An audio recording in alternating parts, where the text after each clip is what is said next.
कहते जी आप बुलाओ उनको। फिर हमें ऊपर बुलाया, कहने लगे आप इनको मिलते नहीं परिवार को।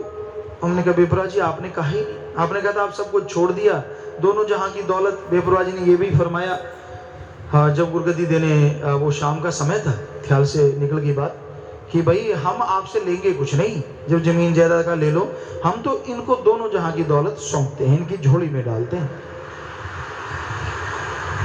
तो बेपरवाह जी ने हमें ऊपर बुलाया और कहने लगे भाई ये परिवार है, आप इनको मिलते क्यों नहीं, छोटे छोटे बच्चे हैं। हमने कहा जी आपने कोई हुक्म ही नहीं दिया। कहने लगे नहीं, दुनिया वाले कुछ भी कहें, इनको आपने अलग से टाइम हमेशा देना ही देना है। तो कई बार ये हमारे पढ़े यहीं पे पढ़े ये बच्चे तीनों ही, तो बात होती, हम इनको कहा करते कि परमपिता जी का शुक्राना करो, धन्यवाद करो, जो आप हमसे बातें कर रहे हो, अगर उन्होंने वचन ना किए होते तो हम आपसे मिलते ना। कभी सवाल पैदा नहीं होता था, उन्होंने वचन किए हैं कि इनको टाइम देना, तो टाइम दे रहे हैं, उसका शुक्राना करो, उस सतगुरु का धन्यवाद करो। तो साध संगत जी इस तरह से ये सारा बेपरवाह जी का रहमो करम बरसा, पास बैठते बातें करते, रूहानियत की चर्चा होती रहती। आज भी लोगों के अंदर ये दिमाग में आता है फलां को आगे कर रखा है, फलां को पीछे कर रखा है, धिंकड़ को आगे कर रखा है। यही बात परमपिता जी वाली बात, जो परमपिता जी ने वचन किए थे, वो ज्यों के त्यों रहेंगे हमेशा। ये कोई घर की जायदाद, जमीन जायदाद नहीं है कि इसको आगे करो उसको पीछे करो। जो रूहानियत के काबिल है उसी को, जो सारा दिन निंदा करता हो सतगुरु का, जिसको कोई प्यार ही ना हो सतगुरु को, सतगुरु तो छोड़ो, बाप या एक बुजुर्ग भी ना मानता हो, वो कहाँ आगे आ जाएगा। बातें करनी आती हैं कि हाँ जी ऐसे है, फलां को पीछे, फलां को आगे, धिंकड़ को पीछे, फलां। जिसके अंदर रूहानियत होगी, रूहानियत में वही आगे आएगा। जितना मर्जी जोर लगा लो, दूसरा आगे ना आ सका ना आ सकेगा। जमीन जायदाद परिवार की चीजें अलग चीज है। जिसको रूहानियत है, जिसके अंदर गुरु प्रथा है, गुरु शिष्य की मुरीद, ना तो शिष्य प्रस्ती है, मुरीदपन है, ना ही कोई बचपना है कि बच्चे वाली बात है।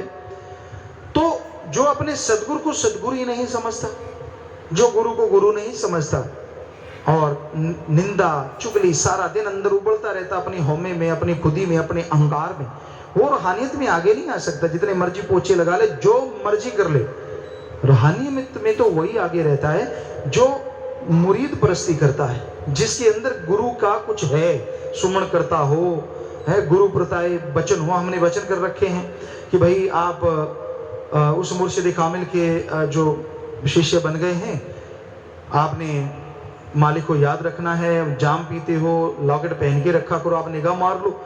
तो जो वचन मानते हैं, खुशी तो उसी को ही ना है। वचन मानना नहीं, हम फ्रंट लाइन में क्यों नहीं, बैक लाइन में क्यों, फलां धिंकड़, हमसे यहाँ माइक ले लो, सामने बात करो, किसी में हिम्मत है तो हम बताएंगे क्यों। कोई सारा दिन निंदा करे, सारा दिन चुगली करे, रूहानियत में आगे नहीं आ सकता, सवाल पैदा नहीं होता। ये गुरगद्दी कोई ऐसे थोड़े ना है कि बाल बच्चों की कोई गिरवी रखी चीज है। ये गुरगद्दी उसकी होती है जो रूहानियत में मुकम्मल होता है। सो सतगुरु ने ये क्लियर किया है, बेपरवाह जी ने ये क्लियर किया है। और लोग आज कहते हैं जी धक्के से ऐसे गुरगद्दी ले ली जी, फलां कर दिया जी, धिंकड़ कर दिया जी। एक तरफ कहते हैं कुल मालिक, एक तरफ धक्के से गद्दी ले ली। हैरानी होती है, एक तरफ सतगुरु पूरा है, एक तरफ जब मन की बात पूरी नहीं हुई तो अधूरा है। मन चीज ही ऐसी है, जालिम ताकत है। तो ये हकीकत है, ये वास्तविकता है। बुरी तो लगेंगी सच्ची बातें, कड़वी लगेंगी, लेकिन रूहानियत तो रूहानियत है भाई। सतगुरु मौला हमसे करवा रहे हैं, वचन होते रहते, बेपरवाह जी के पास बैठना, चर्चा होती, तो ये बात होती कि मस्ताना जी महाराज के समय जो लोग थे वो सारे नहीं चल पाए। बेपरवाह जी कहते, हमने कहा कि जी कितने गुमराह होगे देखिए, पर वे कहते नहीं, अब इतना पक्का काम किया, हो सकता है दो चार कोई बेवकूफ ऐसे हो जाएं, वरना कोई साथ संगत नहीं हिलेगी। और प्यारी साथ संगत जी, और ये वचन जो आपको लगता है, देखो डेरा कितना बड़ा हो गया, आज करोड़ों में संगत है, पूरी दुनिया में पता है सच्चा सौदा क्या है, ये भी उनके ही वचन है। एक बार परमपिता जी ने जब चोला छोड़ना था, तो इससे बड़ी मुरीद के ऊपर घड़ी और क्या हो सकती है। झिला